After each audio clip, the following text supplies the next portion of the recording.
말씀을 듣기를 원합니다. 지금까지도 하나님께서 듣게 하셨사오니 성령님께서 기록한 이 말씀을 잘 알아들을 수 있도록 하나님께서 지혜와 권능도 허락해 주옵소서. 아는 것으로 마치는 것이 아니라 우리가 이 말씀을 우리의 삶에 적용하고 또 많은 사람들에게 또 전할 수 있도록 은혜도 베풀어 주옵소서. 이 시간도 하나님께서 붙들어 주시고 축복해 주시고 역사해 주옵소서. 예수님의 이름으로 기도하옵나이다. 아멘. 자, 3일 상하를 다 해야 하니까 양이 상당히 많죠. 그래서 이제 빨리빨리 가야 합니다. 근데 이것은 하나의 이야기거리니까 쭉 이제 어떻게 진행해 나가는 거 줄거리만 우리가 잡으면 그렇게 어려운 책이 아니에요. 4장은 이제 엘리 제사장 때 블레셋과 전쟁이 있었어요. 전쟁에서 이기겠어요? 이기지 않겠어요? 엘리가 이제 블레셋과 전쟁에서 이기겠어요? 못 이기겠어요? 이길 수 없잖아요, 지금. 엘리가 지금 어떻게 했어요? 그 시대에 얻은 하나님을 배반했어요. 제사를 멸시했으니까 배반했어요. 그죠? 하나님은 자기를 존중하는 자를 존중하고, 그죠? 존중하지 않으면, 어떻게, 하나님이 그를 버리시기 때문에, 우리 이제 블레셋과 전쟁에서 질 수밖에 없다는 것을 우리가 볼 수가 있죠? 실제로 이제 이 내용을 보니까 졌어요. 그죠? 졌어. 2절에 보니까 블레셋 사람들이 이스라엘에 대하여 전열을 벌이니라. 그 둘이 싸우다가 이스라엘이 블레셋 사람들 앞에서 패하여 그들에게 전쟁에서 죽임을 당한 군사가 4,000명 가량이더라.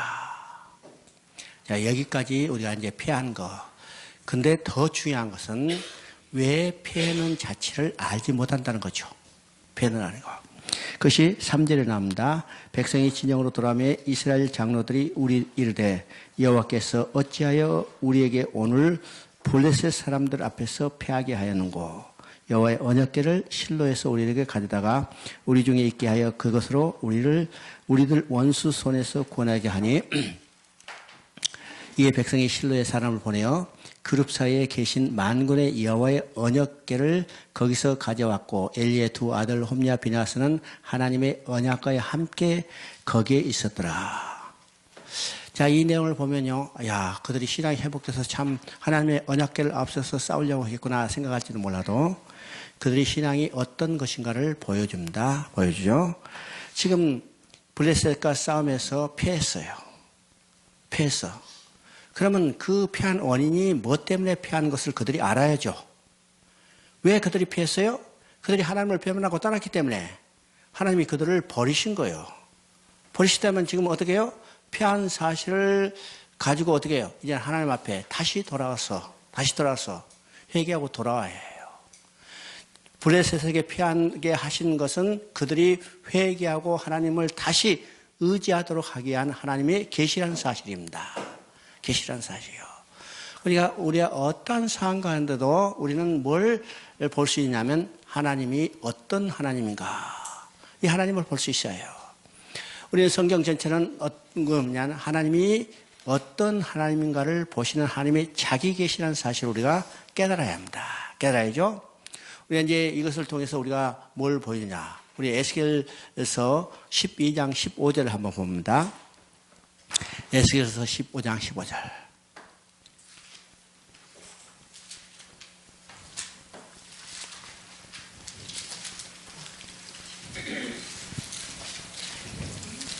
에스겔서 12장 15절. 에스겔서 12장 15절. 한번 읽어봅니다. 시작.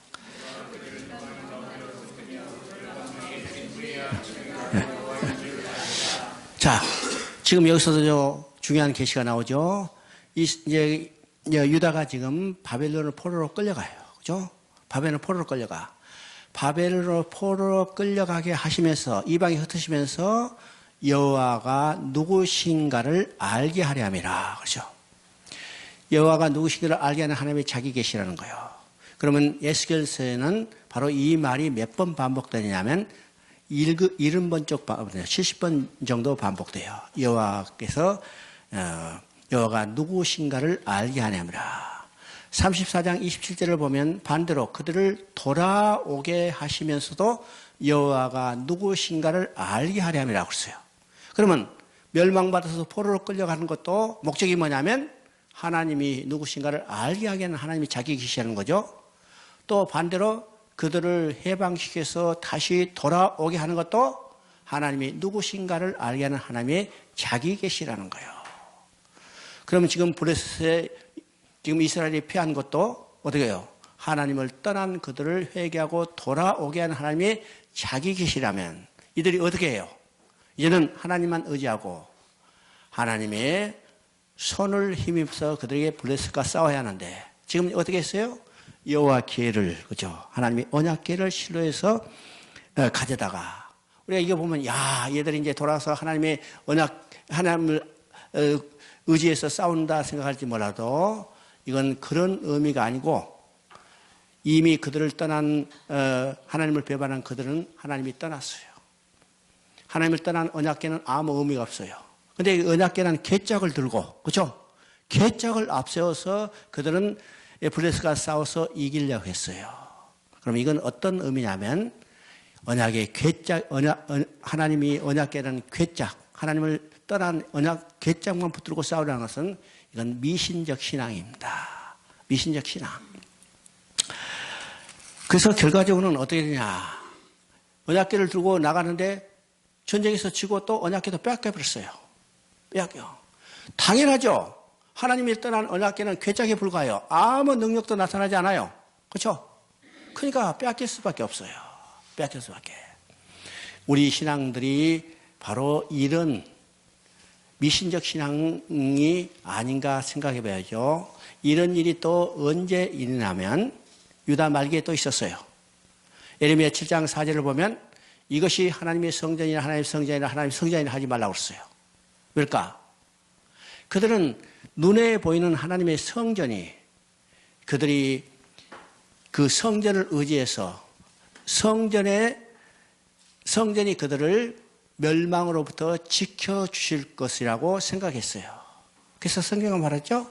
그런데 이스라엘 백성은 이미 우상을 숭배하고 하나님을 버리고 떠난 하나님 백성이 됐죠.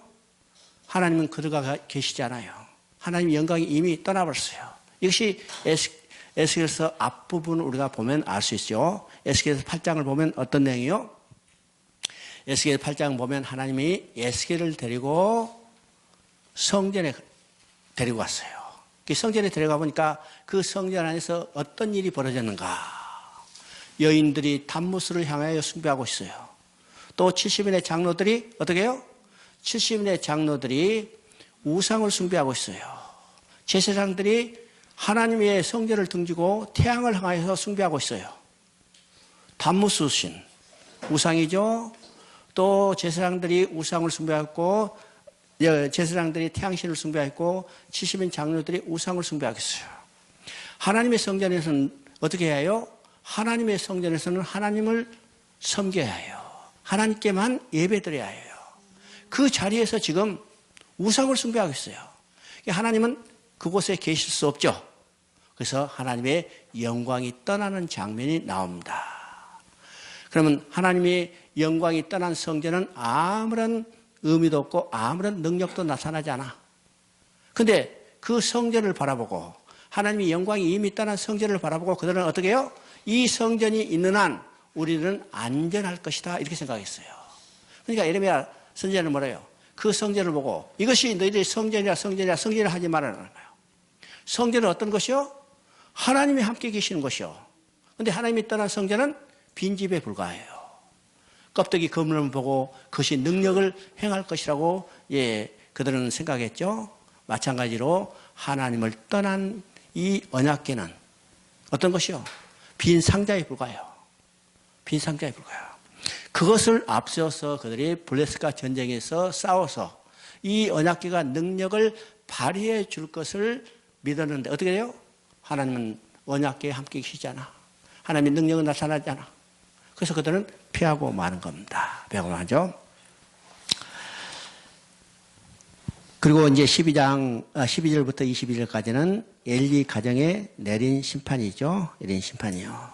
그래서 이 전쟁에서 이제 두 아들이 죽고 어떻게요? 두 아들이 죽고 엘리도 결국은 죽게 됩니다. 자, 엘리가 죽게 될 때 여러분 보세요.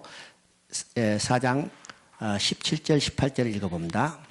4장 17절 18절 소식을 전한 자가 대답하여 이르되 이스라엘의 블레셋 사람들 앞에서 도망하였고 백성 중에는 큰 살육이 있었고 당신들의 두 아들 홈냐 비느하스는 죽임을 당하였고 하나님의 괴는 빼앗겼나이다. 하나님의 괴를 말할 때 엘리가 자기 의자의 뒤로 넘어져 문 곁에서 목이 부러져 죽었으니 나이가 많고 비리한 까닭이라. 그가 이스라엘의 사사로 된 지 40년이더라. 자, 보세요. 엘리가 언제 죽었는가? 엘리가 죽은 시점이 언젠가? 그죠? 엘리가 죽은 시점이 언젠가? 지금 이제 17절을 우리가 읽었죠? 그 전령이 와서 이야기해요. 당신의 아들, 두 아들 홈냐 비나스가 죽임을 당하였고 하나님의 괴는 빼앗겼나이다. 두 아들 홈냐 비나스가 죽었나이다 할 때 넘어져서 죽은 게 아니고 언제 죽었어요? 하나님의 괴를 말할 때. 하나님의 괴를 말할 때. 그럼 하나님의 괴를 말할 때 어떻게 해요? 이것은 두 가지 의미였어요. 하나님이 그들을 심판한 것뿐만 아니라 지금 엘리는 그 순간에 야! 내가 하나님을 떠나서 신실한 제사장이 되지 못했구나. 자기를 생각할 때 심장에 충격이 난 거죠. 내가 지금까지 이거 폐해간 짓을 했구나. 그래서 죽었다. 이 두 가지 의미를 다 한꺼번에 우리가 이야기할 수 있어요.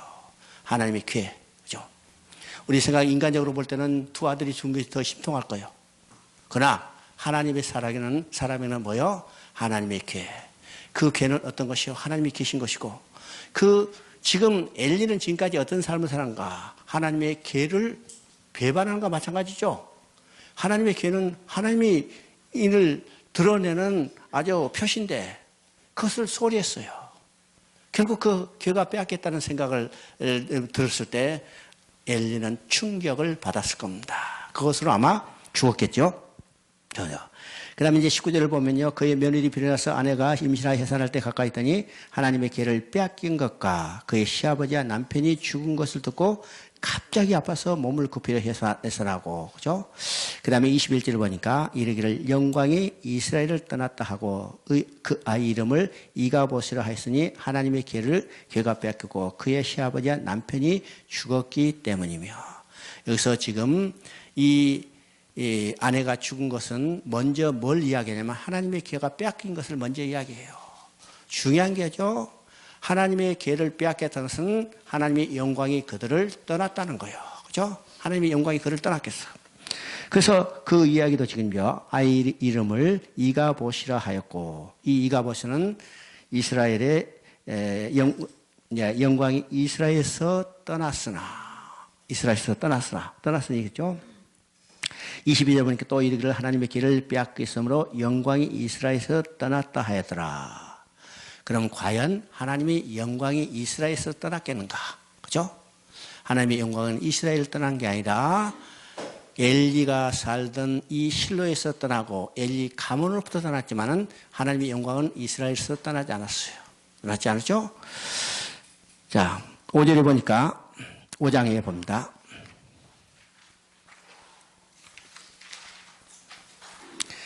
5장에는 이제 지금 블레셋의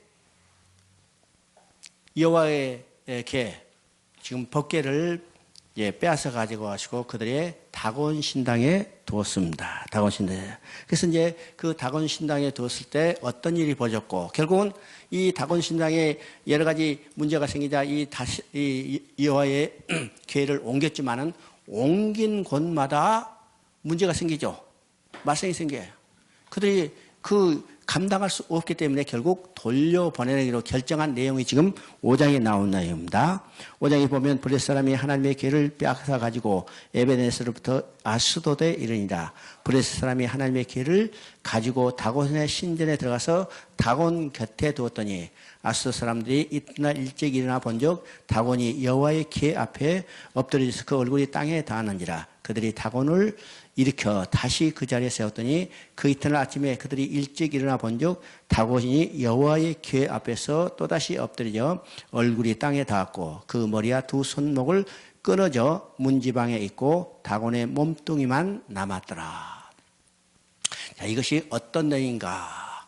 바로 성경의 구원 계획을 이루신 이 하나님의 마음과 목적이 무엇인가를 우리가 분명히 알아야 한다고 했습니다. 이것을 이제 이미 잘 우리가 여러 번 배웠지만은 우리 성경을 다시 한번 봅니다. 이사야 48장 11절 한번 읽어요.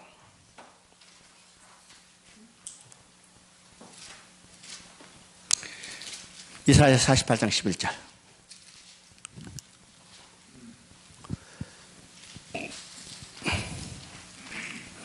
찾으면 읽습니다. 시작.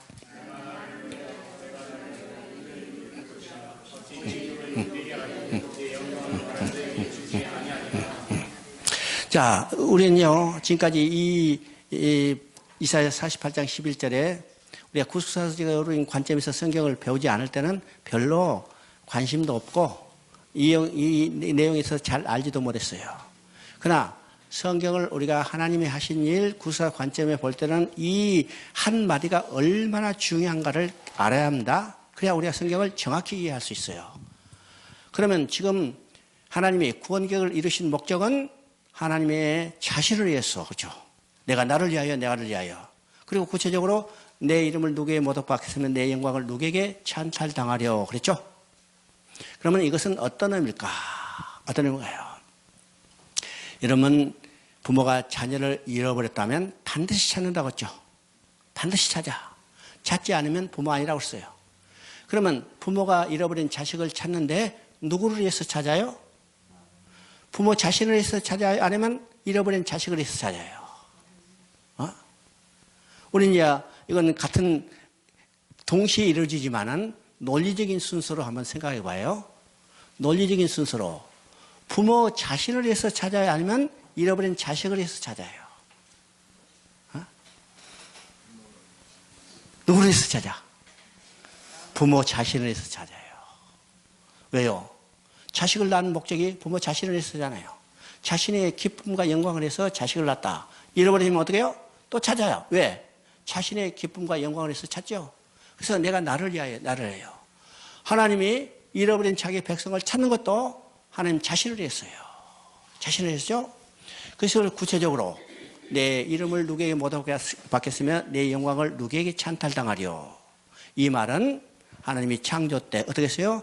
하나님을 자기 형상대로 지으시고 하나님이 보시기에 좋게 지은 그 땅에 두시고 하나님과 함께 살기를 원했어요. 그죠?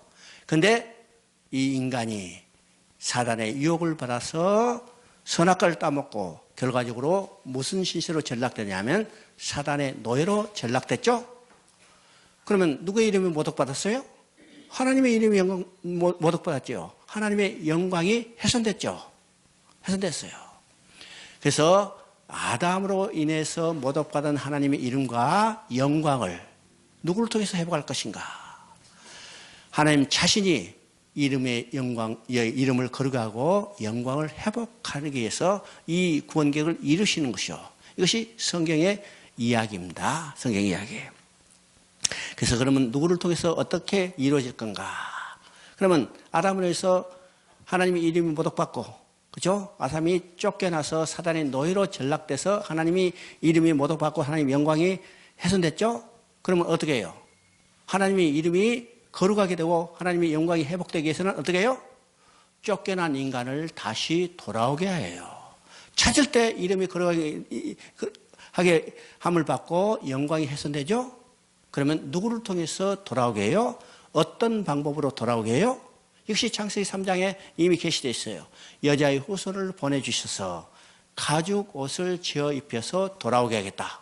그죠? 하나님은 잃어버린 백성을 찾아야 이름과 영광이 회복돼. 어떤 방법으로? 여자의 후손을 보내서 가죽 옷을 지어 입혀서.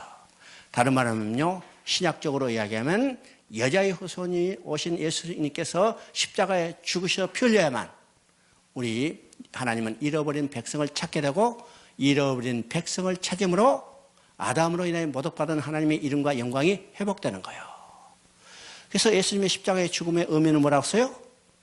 예수님의 십자가의 죽음의 의미는 요한복음은 그것을 분명하게 이야기합니다. 하나님의 영광을 회복하는 데 있어요. 하나님의 영광을 회복하는 데 있어요. 그래서 이런 내용들을 우리가 알아야 성경 전체를 우리가 쉽게 이해할 수 있습니다. 우리 한번 볼까요? 요한복음 12장 27절, 28절 읽어봅니다.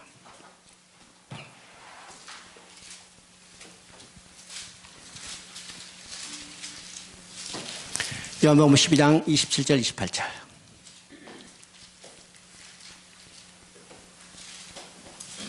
자, 읽어요. 시작.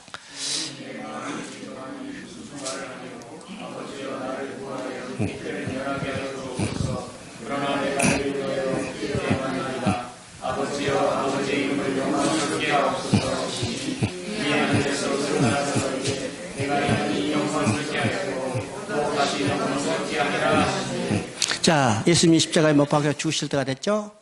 그렇기 때문에 그도 육신을 가진 인간이기 때문에 그 마음이 괴로워요. 그러죠? 그렇지만 그가 뭐라고 말씀하세요? 내가 이 일을 위하여 이때 왔나이다. 이 일은 십자가에 죽으실 일이죠. 그때가 됐다는 거예요.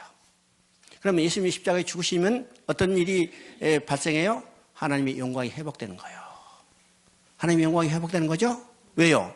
예수님의 십자가의 죽으심을 통해서 하나님은 잃어버린 백성을 찾게 되기 때문이죠. 찾게 되죠?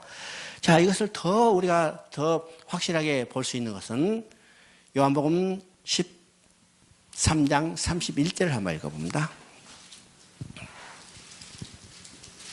요한복음 13장 31절. 자, 한번 읽어봐요. 시작.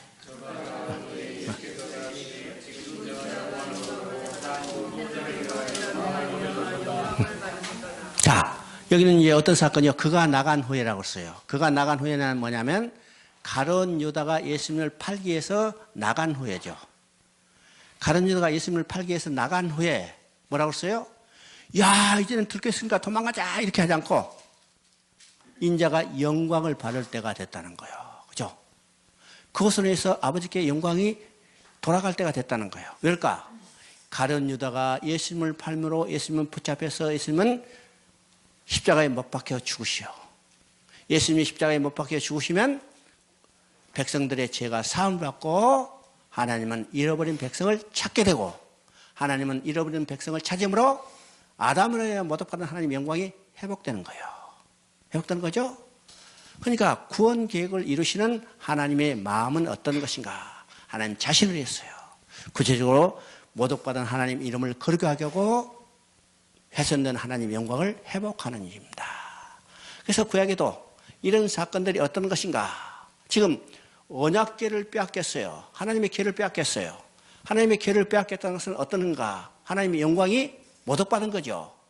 자, 하나님의 언약궤를 블레셋이 여기 탈취해 가가지고 어떻게 했어요? 그들이 섬기는 다곤 신상에다 놨어요. 왜일까요? 야, 우리가 섬기는 다곤 신성이 저 여호와 신을 이겼다. 쫙 아주 당당하게 그들 다곤 신당 앞에 언약궤를 놨겠죠? 그랬더니 결과가 어떻겠어요? 그 밤에 다곤 신당이 완전히 여호와 궤 앞에 박살나는 거죠. 박살나서. 왜일까? 이스라엘 백성으로 인해서 모독받은 하나님의 이름을 하나님 자신이 아꼈기 때문이요. 하나님 자신이 아꼈기 때문에. 이것이 어디서 나타나는가? 에스겔서에서 나타나요. 에스겔 36장 19절부터 23절을 한번 읽어봅니다.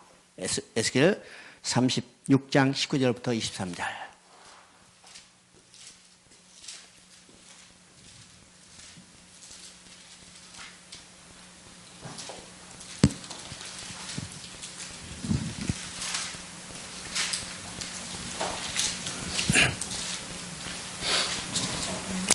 찾았으면 한번 크게 읽어봅니다.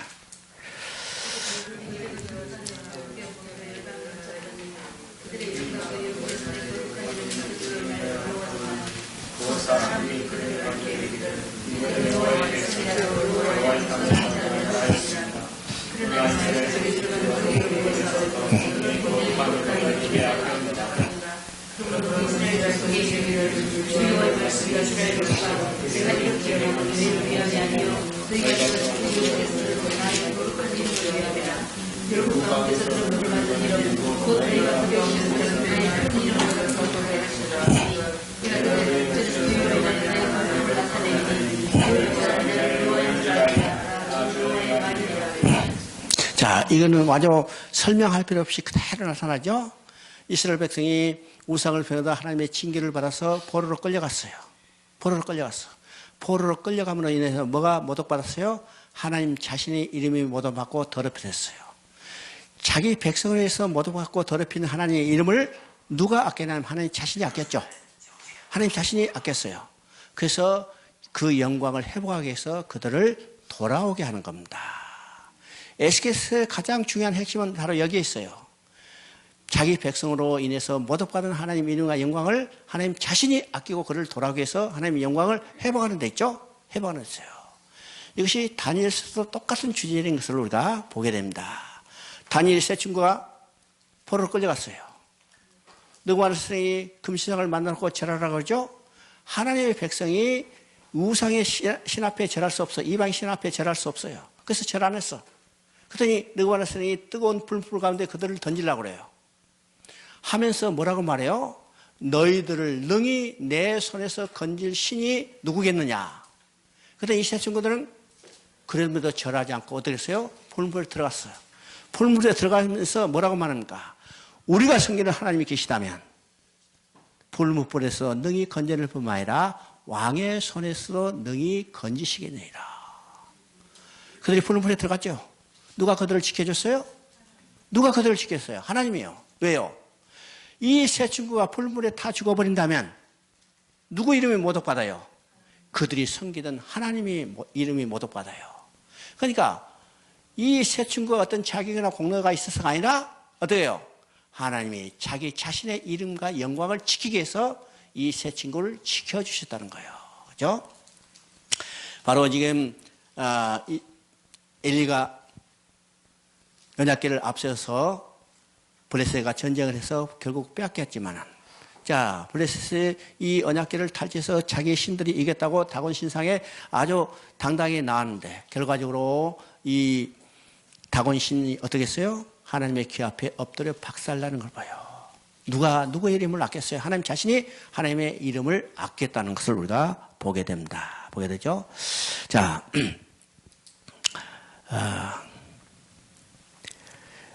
우리가 이제 성경을 볼 때 하나님은 하나님 자신의 이름과 영광을 위해서 하나님의 구원 계획을 이루신다는 사실을 우리가 깨달아야 합니다. 깨달아야죠. 자, 우리가 비록 우리가 이제 잘못된 일을 한다면 누구의 이름이 모독받느냐면 하나님의 이름이 모독받아요. 우리가 이제 뒤에 나오지만은 다윗이 범죄했어요. 다윗이 범죄할 때 나단을 통해서 하나님이 뭐라고 하세요? 내가 범죄함으로 해서 원수 가운데 비방거리를 만들어뒀다 그랬어요. 다른 말하면요, 원수 가운데 하나님의 이름을 모독받게 했다는 말이죠. 뭐더냐?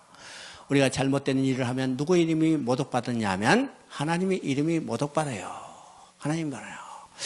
우리가 가지고 있는 이름은 어떤 이름이요? 어떤 이름? 우리가 가지고 있는 이름은 어떤 이름이요? 기독교인, 크리스찬이라는 이름을 가지고 있어요. 크리스찬의 이름을 가지고 있죠? 그러면 우리가 잘못된 일을 하면 누가 이름을 받아요? 저 사람, 예수 믿는 사람, 그리스도인, 우리 주님의 이름이 모독받는 거예요. 모독이요. 그래서 로마서 2장에도 바울이 말하죠. 너희로 말미암아 하나님의 이름이 모독받는구나. 그럼 우리 삶이 어떤 삶이 돼요? 우리로 하나여 하나님의 이름이 모독받는 게 아니라 반대로 하나님의 영광이 드러나야 하는 겁니다. 드러나요. 오늘 우리 주신 목적이 뭐냐? 하나님이 인간을 지으신 목적이 뭐예요? 자기 이름을 찬송케 하라요. 다른 말이면 자기 영광을 드러내게 하겠죠? 드러내게 해요. 그래서 창조의 목적은 자기 형상대로 지은 인간과 함께 살면서 기뻐하며 즐거워하며 그의 영광을 드러내는 것이라고 했어요. 드러내요. 그래서 우리의 삶의 목적은 어떤 것이요? 하나님의 영광을 드러내는 겁니다. 여러분 보세요. 우리가 이제 소요리 문답 배우지만은 여러분 소요리 문답 1조 뭐입니까? 웨스트민스터 신앙 고백 1조 뭐예요? 사람의 제일 된 목적은 무엇이냐? 거기 뭐라고 써요? 하나님의 영광을 드러내는 것이요. 소요물의 첫 문제가 바로 제일 된 목적은 뭐예요? 하나님의 영광을 드러내는 것이라고 이야기하고 있기 때문에 우리의 삶을 통해서 누구의 영광이 드러나냐? 하나님의 영광이 드러나요. 하나님의 영광이 드러나죠. 그래서 우리 삶의 목적이 하나님을 기쁘시하고 하나님의 영광을 드러내는 삶이 되어야 한다는 사실을 우리가 보게 됩니다. 그런데 엘리야 그 제사장들 두 아들은요 하나님의 영광을 모독받겠어요. 하나님의 이름을 모독받겠어요. 영광을 훼손했어요. 그러나 하나님 자기가 자신을 위해서 그 영광을 지키고 것을 보게 됩니다. 보게 되죠. 6절을 보면요 이제는 블레셋은 이제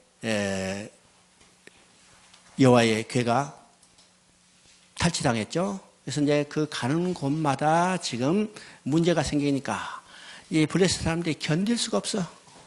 야 여기서 그냥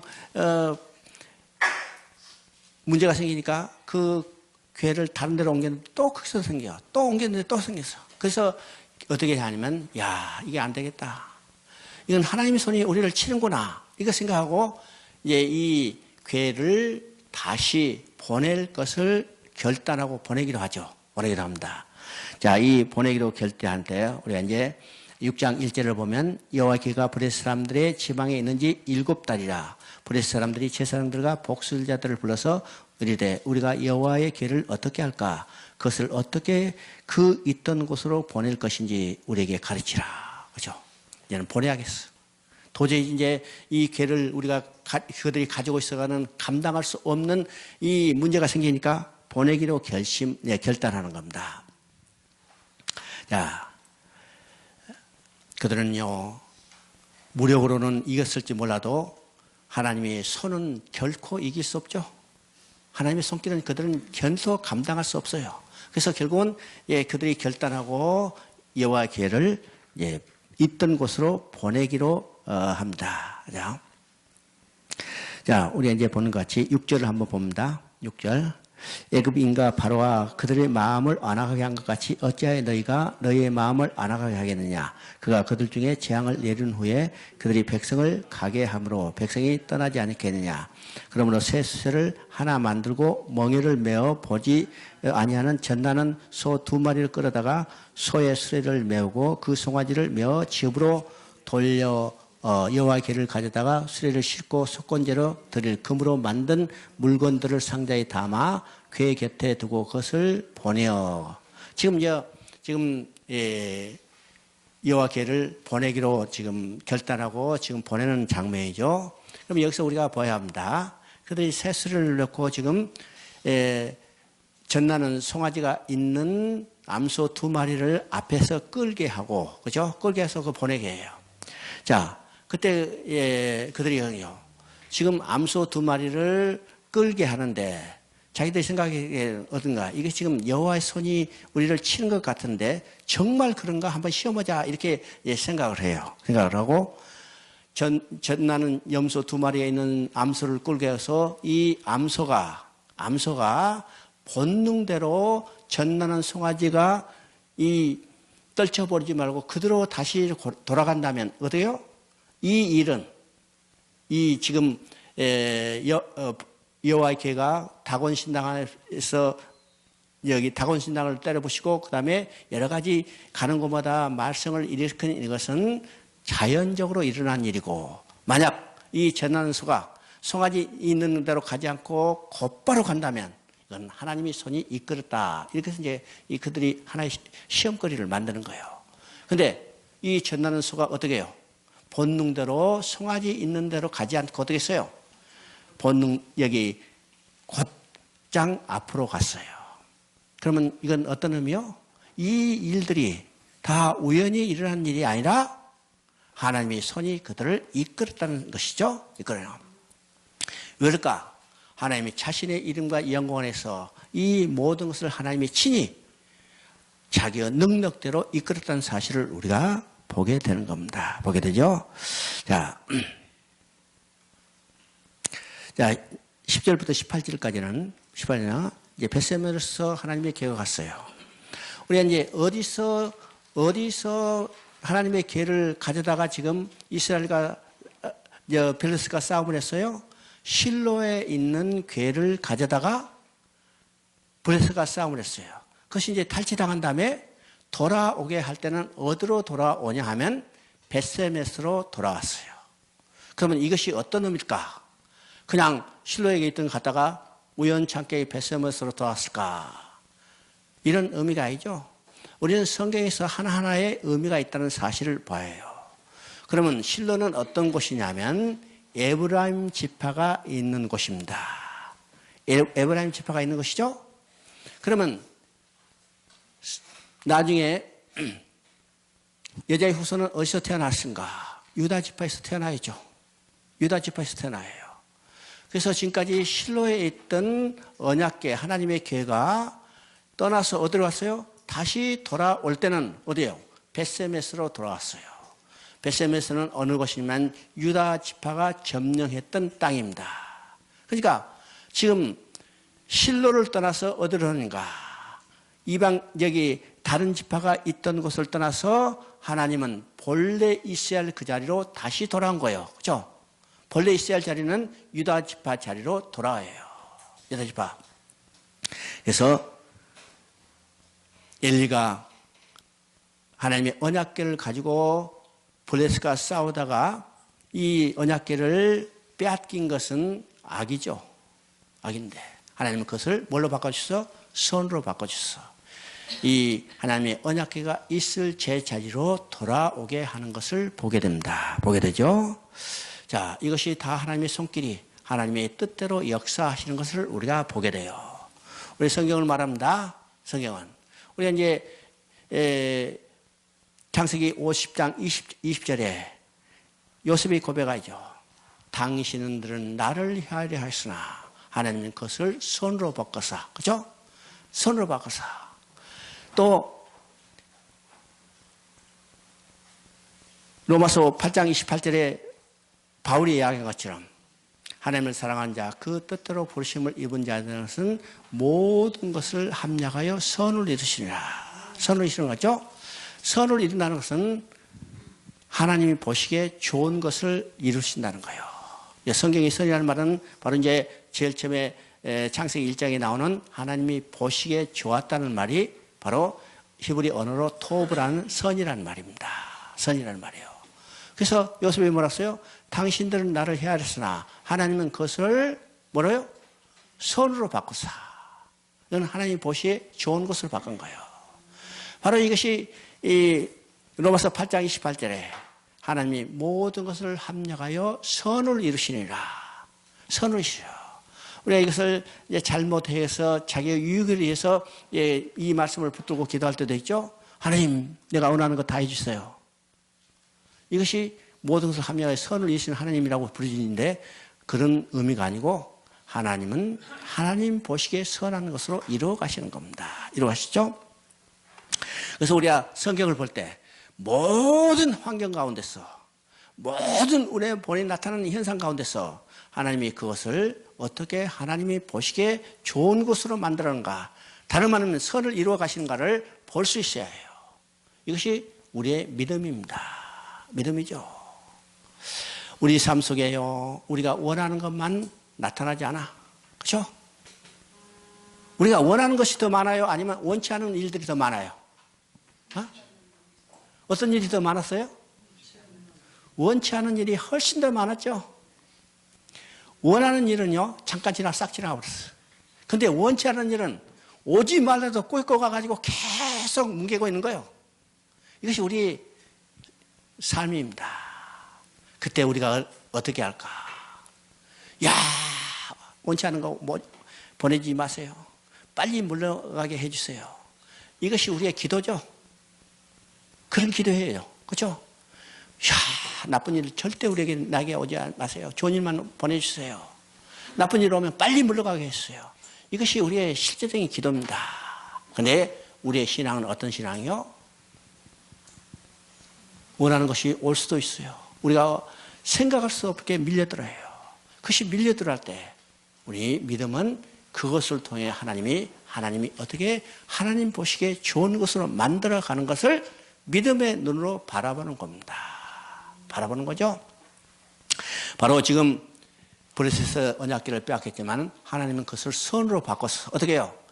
언약궤가 있을 제자리로 오게 한 겁니다. 바로 유다 지파가 점령한 땅으로 돌아가게 하겠어요. 그죠? 19절을 보면 베세메스 사람들이 지금 베세메스는 유다 지파가 점령한 땅인데 그 땅으로 돌아왔어요. 그러면 베세메스 사람들이 우리 지금 언약궤가 우리 땅에 왔다. 그러면 얼마나 기뻐했겠어요? 언약궤는 하나님을 계신 것을 상징하니까 하나님이 언약을 대표하니까 언약궤가 왔다면 여러분 얼마나 기뻐하겠어요? 말할 수 없는 기쁨이죠. 그렇기 때문에 그들이 언약궤를 쳐다봤어. 그렇죠? 쳐다봐요. 자, 19절 한번 읽어봅니다.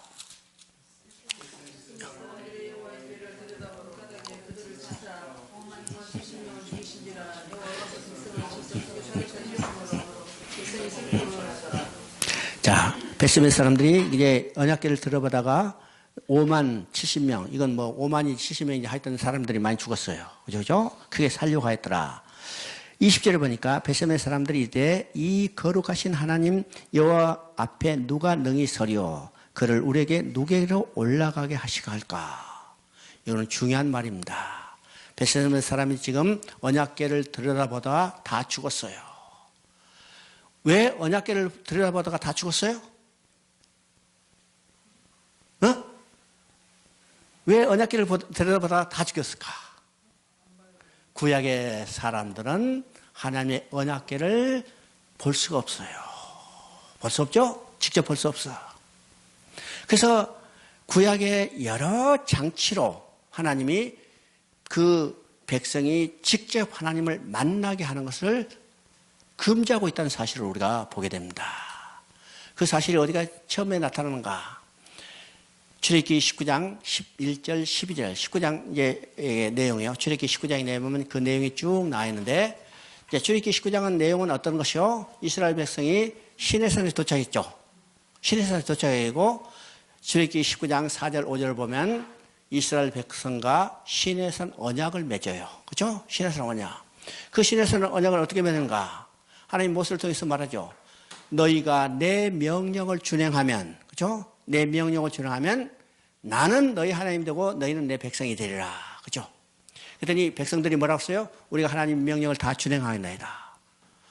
명령을 지키면 내 백성이 되고 나는 너희 하나님이 되리라. 백성이 명령을 다 준행하겠나이다 했으니까 어떻게 돼요? 이제는 언약이 체결됐잖아. 그렇죠? 언약이 체결됐으니까 이스라엘 백성은 하나님의 백성이 됐고 하나님은 그들의 하나님이 됐어. 하나님이 그 백성을 보고 싶어요? 보고 싶지 않아요? 여러분 아이 찾았다면 아이 찾았다는 소식 들었다면 어떻게 해요? 보고 싶어가지고 밤잠한다고 쫓아가는 거예요. 하나님 마음도 똑같죠. 자기 백성이 있는 곳으로 만나기 위해서 내려오셨어요. 내려오셨죠? 내려오신데 출애굽기 19장 11절 12절 읽어봅니다.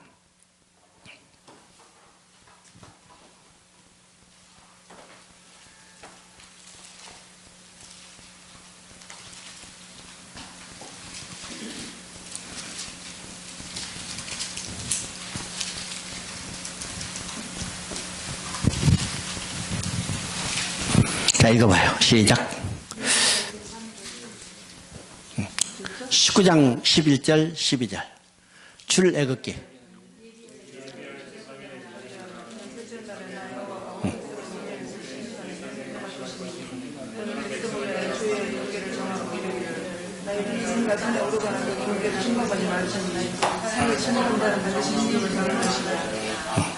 자, 자기 백성이 있는 시내산으로 내려오셨어요. 자기 백성을 보고 싶어서 내려왔죠.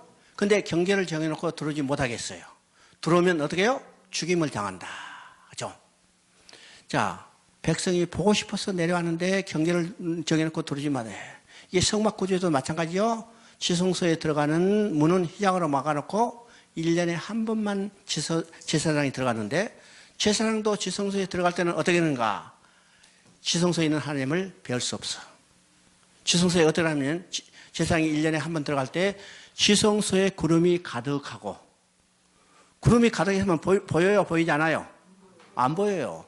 그런데 더 중요한 일 있죠? 구름이 가득한데 또 향로로 연기를 피워서 더 캄캄하게 만든 다음에 그게 들어가요. 왜요? 하나님의 얼굴을 배우면 죽기 때문에. 죽기 때문에 못 들어가겠죠. 지금 벳세메 사람들이 하나님의 언약궤를 쳐다봤어요. 죽을 수밖에 없죠. 죄가 완전히 체질된 인간은 하나님 앞에 죽을 수밖에 없어.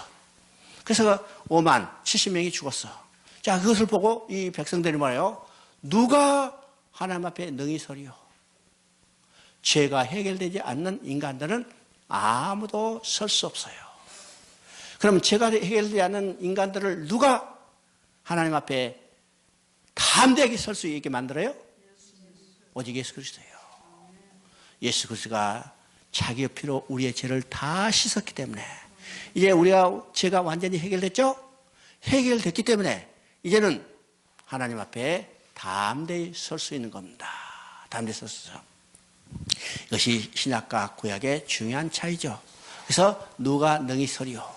죄가 해결되지 않는 인간은 하나님 앞에 아무도 설 수 없어요. 누가 우리가 하나님 앞에 능히 서도록, 담대히 서도록 하여 주신가? 예수님이요. 예수님이 십자가에 다 이뤘다고 선언했을 때, 다 이뤘다고 선언했다는 것은 뭐예요? 우리 죄가 다 사함받았다는 거예요. 우리 죄가 다 사함받았기 때문에 어떻게 해요? 이제는 하나님 앞에 나아가면 하나님을 보면 죽게 되는 것을, 죽게 되기 때문에 보지 못하도록, 나오지 못하도록 막아놨던 휘장이 완전히 찢어졌죠. 휘장이 완전히 찢어져서 하나님 앞에 나갈 새롭고 살 길이 열렸어요. 누구를 통해서? 예수 그리스도 통해서. 그러니까 인간이 하나님 앞에 나아갈 수 있는 유일한 길은 오직 예수 그리스도의 십자라는 사실을 우리가 보게 됩니다. 보게 돼요.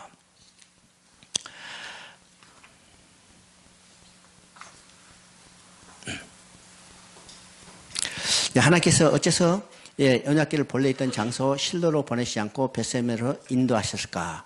여기에 대해서 성령의 감동으로 기록한 시편을 통해서 우리가 깨닫게 되는 겁니다.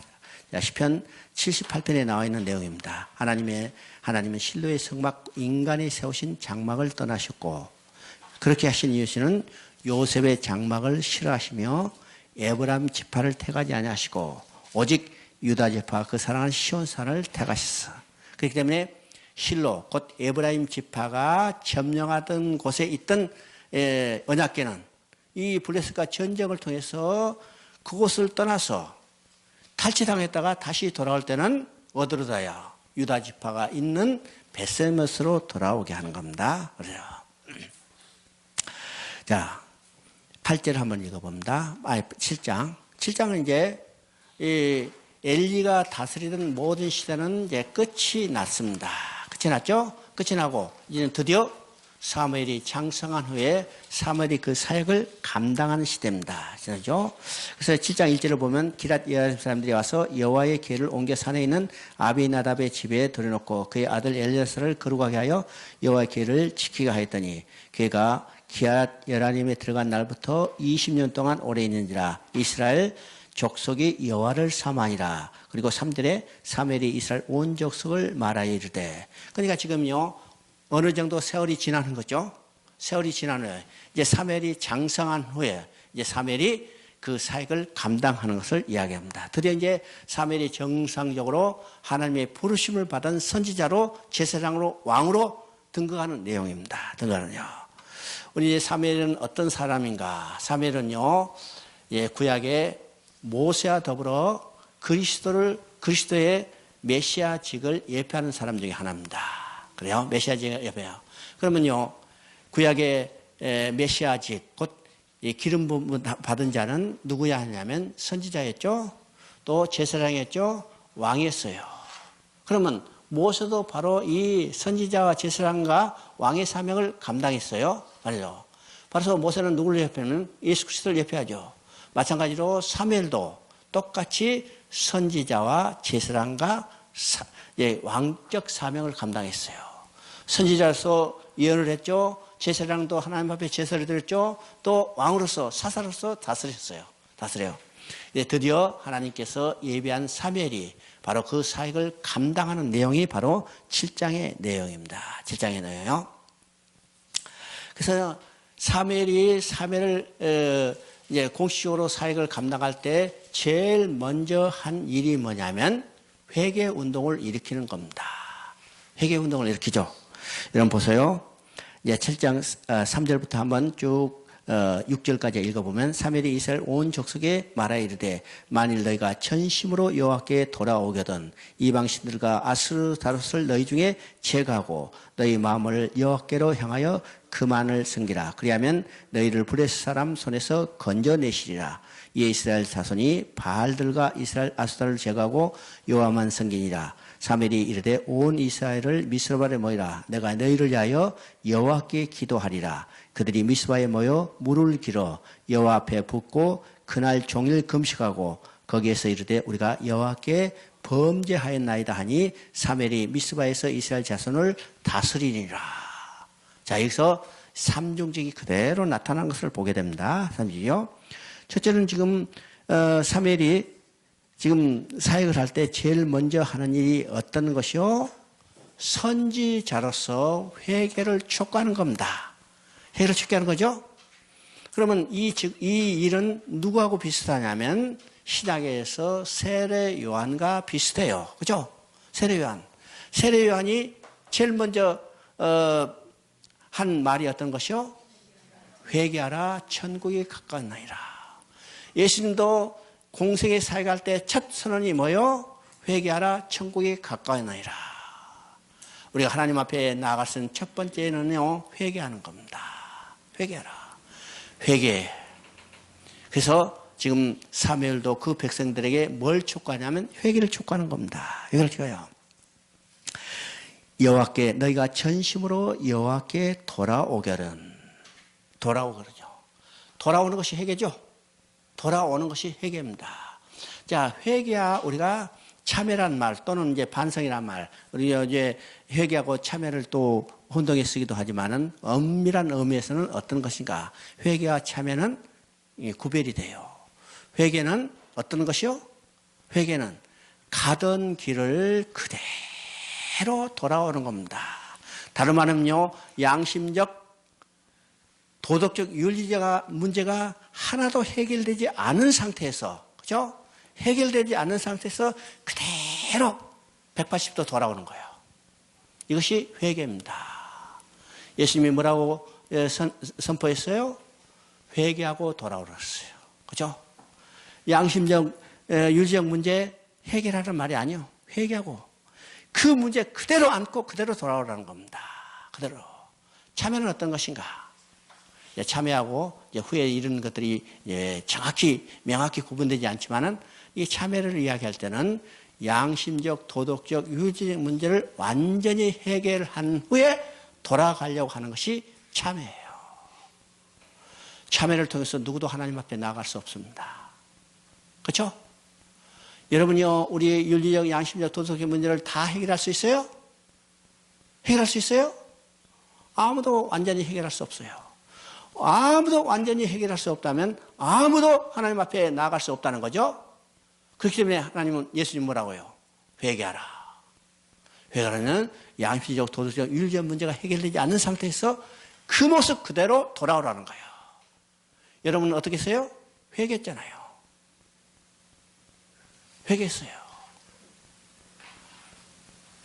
그럼 회개했으니까 어떡하? 야, 눈물 콧물 흘리면서 우리 죄 다 토해냈다. 우리 얼마나 죄 다 토해냈어요? 얼마나 토해냈어요? 아직도 우리 속에는 죄 찌꺼기가 그대로 남아있어요. 남아있죠. 근데 우리는 그것을 다 해결하고 돌아간 게 아니라 입술로 예수를 나의 주라고 고백하면 돼요. 고백하면 되죠? 이것이 바로 회개입니다. 회개예요. 우리 모든 문제, 인간의 내면적인 문제, 양심적 윤리의 문제를 다 해결하고 하나님께 돌아갈 수 있는 자는 아무도 없어요. 회개해요. 그죠? 자, 선지자로서 회개하고 돌아오고, 그 다음에 제사장으로서 이제 사명을 감당하죠. 사무엘이 이르되 온 이스라엘 미스바에 모이라. 내가 너희를 위하여 여호와께 기도하리라. 그들이 미스바에 물을 깃고 여호와께 붓고 그냥 종일 금식하고 거기서 우리가 여호와께 범죄하였느냐 하니라. 이 뭐요? 미스바에서 이스라엘 자손을 다스리냐. 여기서 기도하고, 기도했다는 것은 중보자의 역할을 사명을 감당했다는 겁니다. 그 다음에 이스라엘 자손을 다스리니라. 이것은 왕적 사명을 감당한 거죠. 감당한 겁니다. 그 다음에 이제 7절부터 12절까지는 그들이 회개하자 어떤 일이 일어나는가. 지금 브레스가 이제 싸움이 있죠. 브레스가 싸울 때 그들이 총칼로 싸운 게 아니죠. 총칼로 싸웠어요? 아니, 여기 칼과 창으로 싸웠어요? 아니요.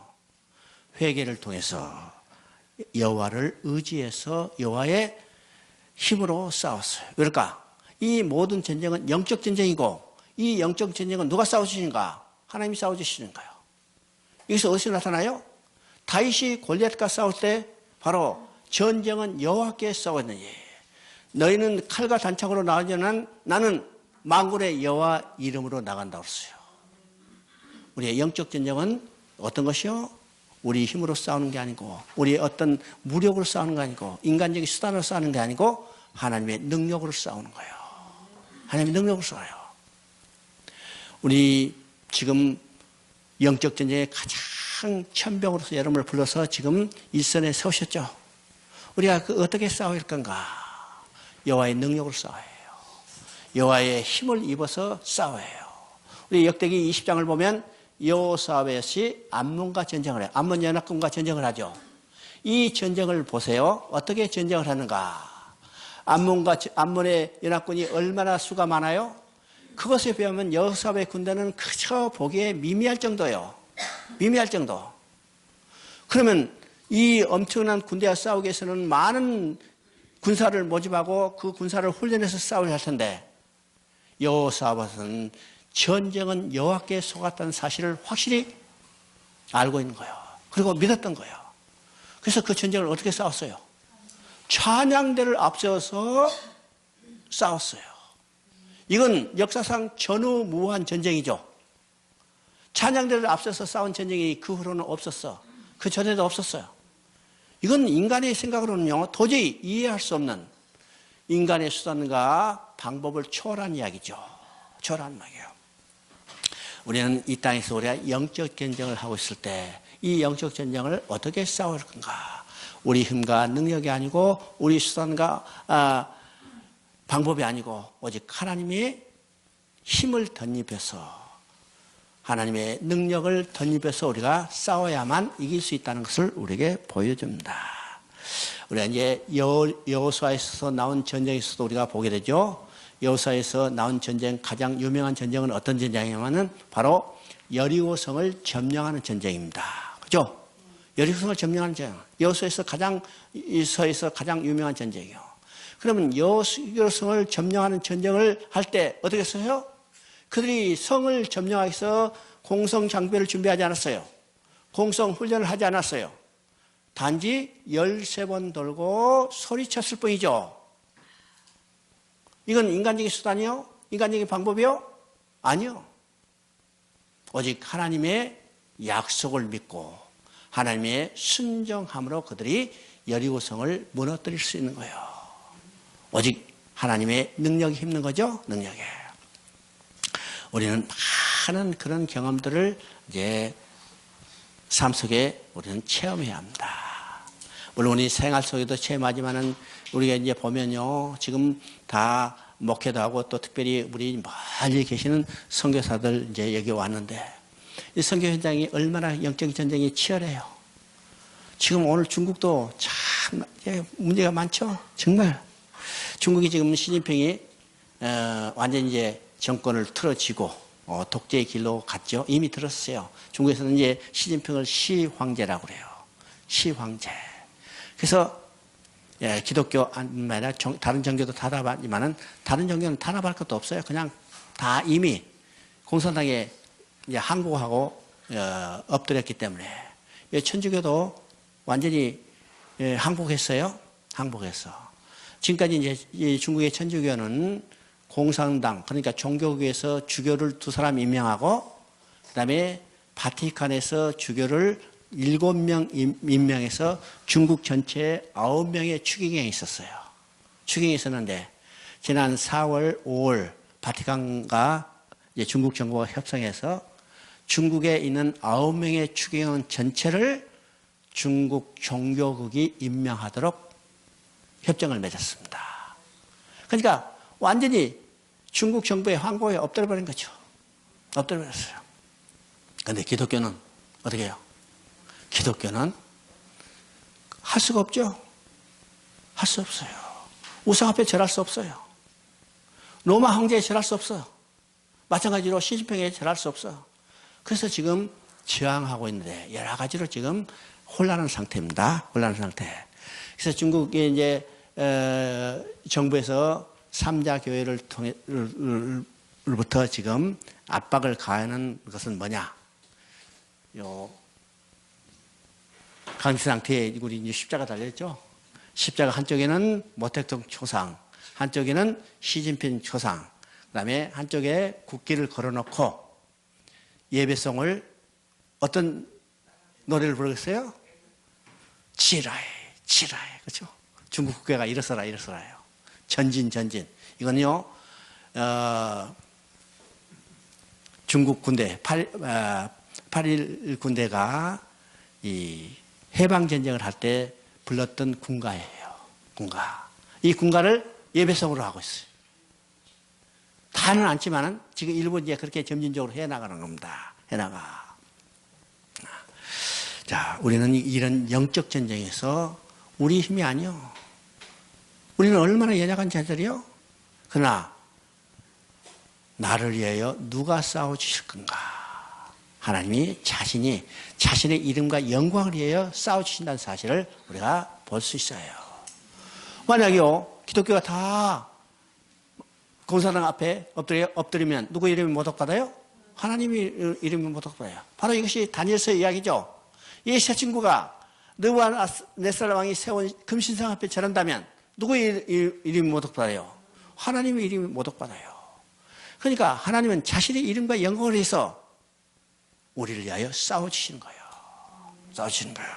그래서 우리는 누구에 의지해요? 오직 나를 위하여 싸워주시는 하나님께 의지해야 합니다. 의지해야죠. 자, 그래서 하나님께 의지해서 싸워서 이겼어요. 그래서 이긴 결과 그들이 뭐는가? 12절에 보니까 사무엘이 돌을 취하여 미스와 센 사이에 세워 이르되 여호와께서 여기까지 우리를 도우셨다고 그 이름을 에벤에셀이라. 하나님이 그들을 도우셔서 하나님이 그들이 친히 싸우셔서 그들을 이기게 하셨기 때문에 그것을 기념하는 기념비로 에벤에셀이라는 이라고 했죠. 그러면 에벤에셀을 통해이라는 이름을 들을 때 우리는 뭘 생각해요? 하나님이 우리를 위하여 여기까지 도우셨구나.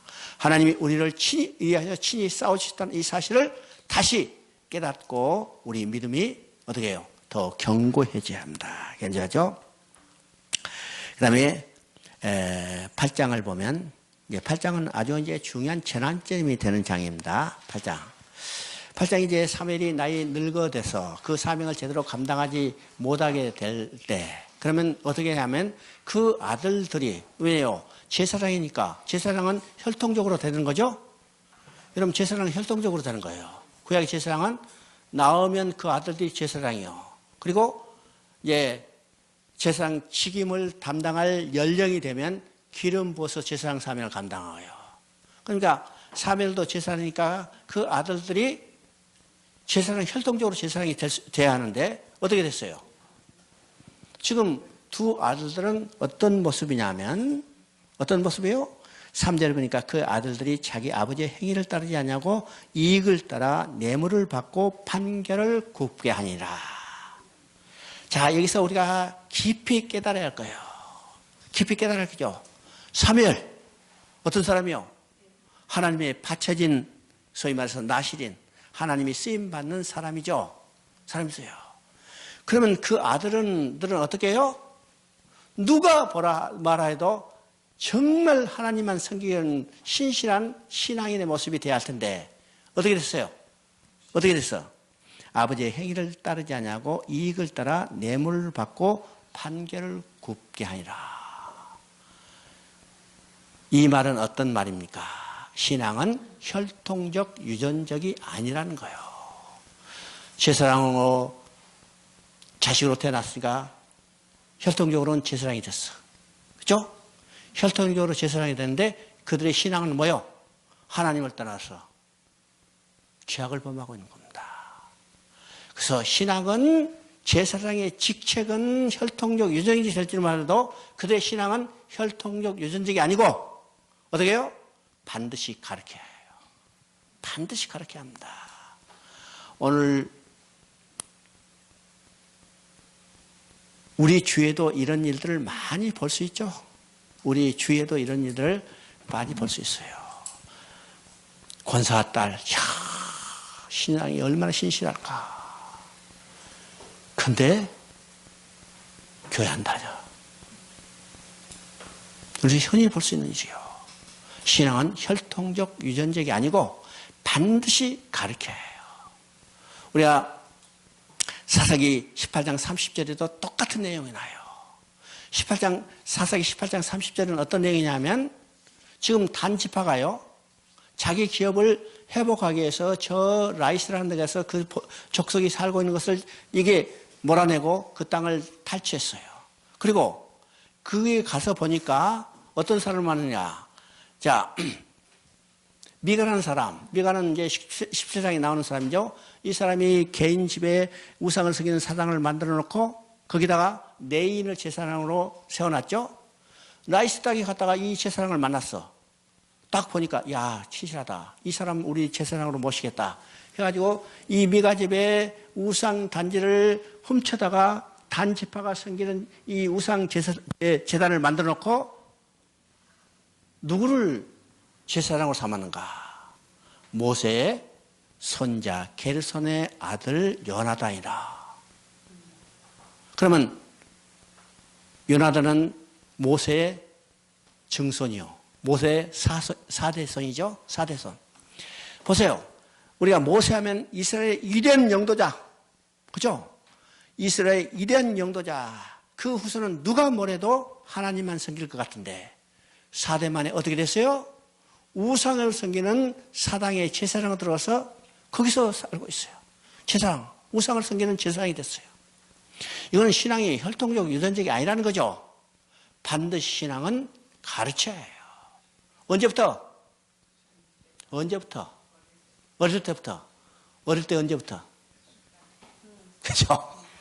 어릴 때 언제부터? 적국제에서부터 신앙교육이 시작돼요. 적국제부터 신앙교육이에요. 자, 그것이 나타나죠? 어디서 나타날까? 레위기 12장에서 여인이 자녀를 낳고 어떻게 해요? 속죄야 번제를 드리라고 했어요. 자녀를 낳고 속죄자 번제. 자녀를 낳고 기뻐서 춤추는 게 아니라 뭐랬어요? 속죄자 번제를 했어. 왜일까? 태어난 자녀는 누구예요? 태어난 자녀는 누구? 죄인이요. 그죠? 태어난 자녀도 죄인이요. 왜요? 의인은 하나도 없으며 모든 사람이 죄를 범하였으며 하나님의 영광이 이르지 못했다. 이것은 이미요. 창세기에서 노아가 술 마시고 뭐요? 벌거벗었다 그랬어요. 그럼 벌거벗었다는 말은 어떤 것이요? 이건 육적인 문제가 아니고 영적인 문제가로 죄 지은 인간은 하나님 앞에 설 수 없다는 말을 벌거벗었다는 말로 이야기하죠. 그러면 아담도 벌거벗었고 노아도 벌거벗었고 첫 번째 인류의 시조도 벌거벗었고 두 번째 인류의 시진 노아도 벌거벗었고 이건 어떤 말입니까? 아담이요 모든 인간은 다 죄인이라는 거예요. 죄인. 그러니까 지금 태어난 아이도 누구요? 죄인이요. 다윗은 그보다 더 엄중하게 했어요. 내가 모태에서 죄악 중에 태어났었다. 태어나기 전부터 잉태하는 그 순간부터 죄인이라는 거죠. 죄인이요. 그러면 이 죄인이 가장 중요한 일은 뭐냐면 하나님 앞에 나아가는 거예요. 그죠? 그렇죠? 내가 첫 번째 질문에 대해서 이야기했어요. 인간의 가장 중요한 일은 어떤 일인가? 하나님 앞에 나아가는 일이요. 그죠? 하나님 앞에 나아가는 일.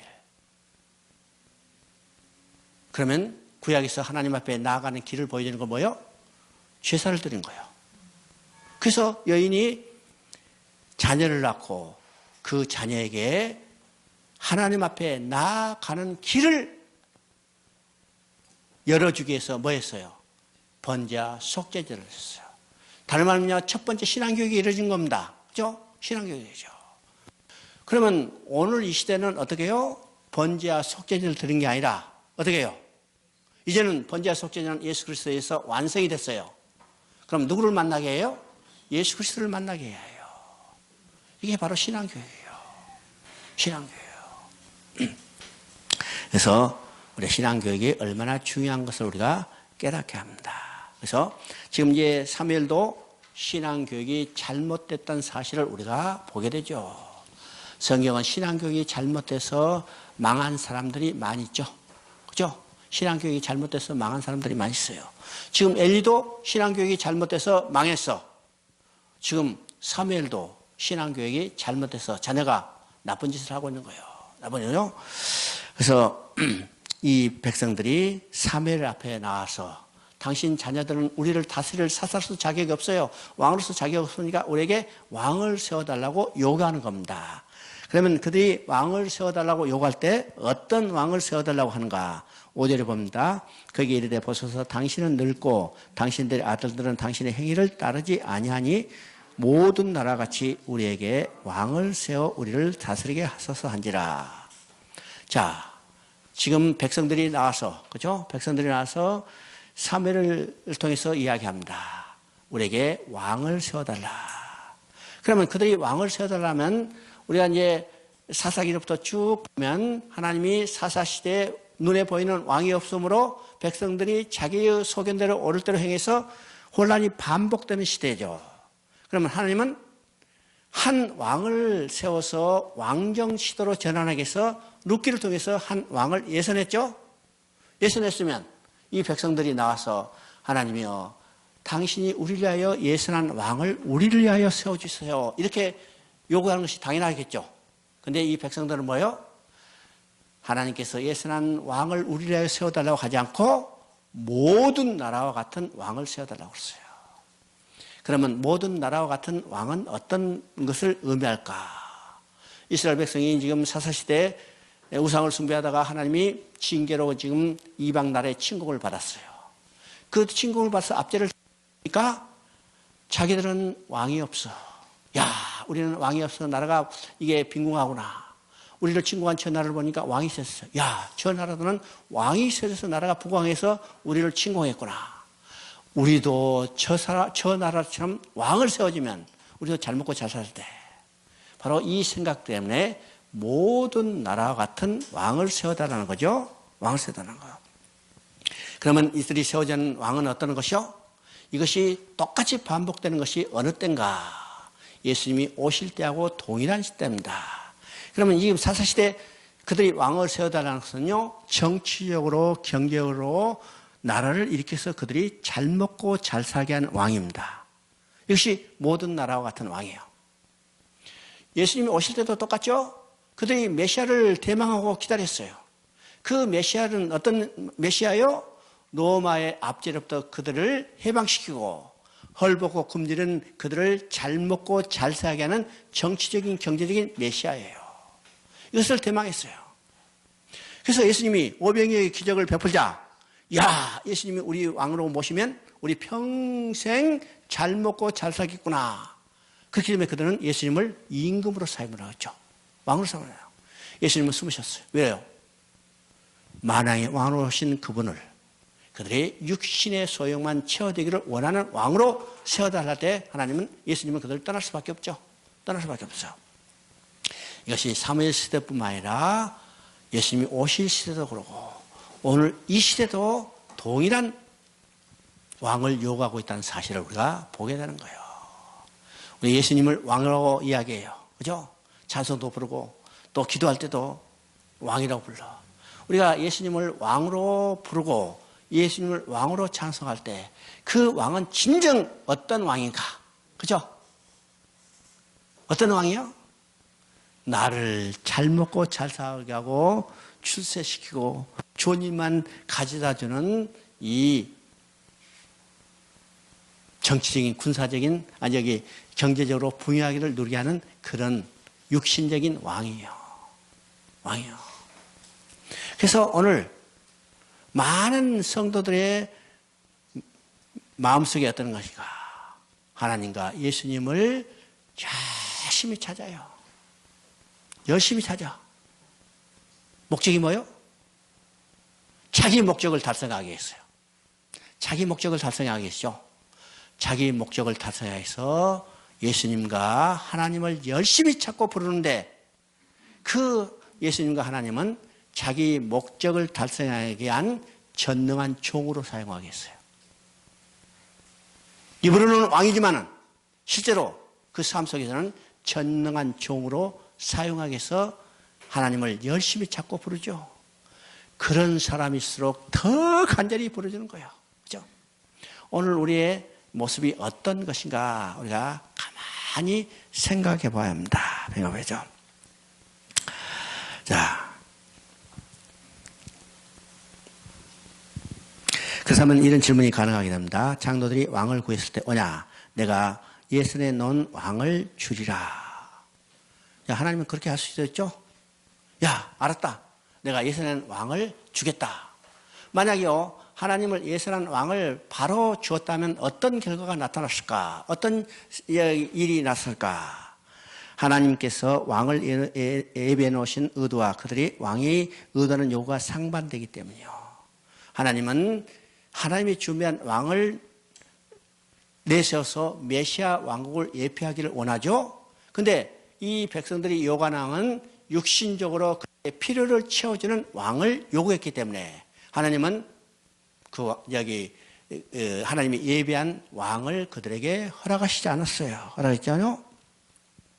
또 하나님께서 그들의 요구에 응해서 예비해 놓으신 왕을 주었다면 메시아 왕국을 이루는 하나님의 의도가 정치적인 왕국으로 고개될 수 있기 때문에 하나님은 예비한 다윗을 그들에게 왕으로 허락하시지 않은 겁니다. 그래요? 또 하나님께서 하시는 일에는 때가 찬 경륜이요. 하나님은 하나님의 때가 있다는 것이요. 하나님이 예비한 왕을 다윗을 왕으로 세울 때까지 때가 있다는 거예요. 때가 있어. 하나님은 인간이 원할 때 이루시는 게 아니라 하나님의 철저한 하나님의 때, 하나님의 계획된 때 이루신다는 사실을 우리가 보게 됩니다. 우리가 성경을 통해서 우리가 보게 돼요. 언제요? 언제? 보세요. 아브라함을 부르셨어요. 75세에 부르셔서 하나님께서 아브라함에게 뭐라고 약속해요? 내가 너로 큰 나라를 이루리라. 내 자손이 하늘의 별같이 많아지라. 내 땅의 틀같이 많아지라고 했어요. 많아지죠. 그러면 아브라함을 불러서 내 자손이 하늘의 별같이 많아지라. 땅의 티끌같이 많아지라면 75세 싱싱할 때 그냥 쌍둥이로 쫙 낳게 했으면 번성했겠죠? 번성했는데 25년이 지나도록 아무 기미도 보이지 않았어. 25년이 지난 후 100살 때 드디어 이삭을 주셨어요. 이건 어떤 말이요? 하나님은 하나님의 때 이루신다는 거예요. 하나님의 때 있어요. 그래서 창세기 21장 2절을 보면 하나님이 말씀하신 시기가 돼요. 이삭이 태어난 것을 보게 되죠. 하나님이 말씀한 시기가 돼요. 또 예수님이 태어났어요. 예수님도 언제 태어났어요? 하나님이 때가 참해. 갈라디아서 4장 4절에 이야기죠. 하나님이 때가 참해. 하나님의 일에는 하나님의 정한 때가 있다는 거예요. 하나님이 다윗을 왕으로 예선했지만은 다윗을 왕위에 앉힐 때까지는 하나님의 때가 되지 않았다는 거예요. 그 때문에 그 때가 되지 않았기 때문에 백성이 요구하는 왕을 허락하셨다는 사실을 우리가 보게 됩니다. 보게 되죠. 잠깐 쉬었다 합니다.